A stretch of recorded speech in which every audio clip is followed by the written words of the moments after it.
बातमी, पीडीसीसी बँकेच्या मुद्द्यावरून आरोप प्रत्यारोप आता सुरू झालेत. माझा काहीही संबंध नाहीये, दोषींवर कारवाई व्हावी असं अजित पवार यावर स्पष्टीकरण देताना म्हणाले. विरोधकांकडून होणाऱ्या आरोपांवर अजित पवारांनी ही प्रतिक्रिया दिली आहे. रात्रीच्या 11 वाजता पीडीसीसी बँक सुरू ठेवण्यात का आली असा सवाल सुप्रिया सुळेंनी केला होता. त्या संदर्भात शरद पवारांनी सुद्धा भाष्य केलं होतं आणि आता अजित पवारांना या संदर्भात विचारलं असता त्यांनी हे स्पष्टीकरण दिलं. पीडीसीसी बँक ही शेतकऱ्यांच्या मालकीची बँक, ही कोणाची वैयक्तिक नाही. त्या एका ब्रांचमध्ये एक चुकीची घटना होते जी नाबार्ड आणि आरबीआयला चॅलेंज करणारी आहे.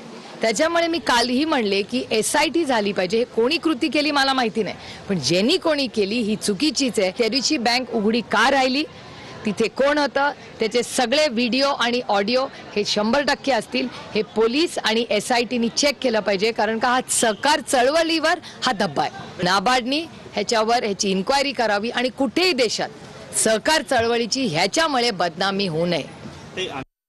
माझा काही संबंध नाही, तरी देखील कुणाला काही वाटत असेल तर चौकशी करणं हे प्रत्येकाचं काम आहे.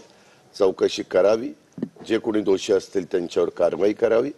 मला जसं तुम्ही बँकेच्या संदर्भातला प्रश्न विचारताय तसं समोरच्या पॅनलचं सगळंच राजकारण पतसंस्थेत काय ते शरद संकुलमध्ये चालतं.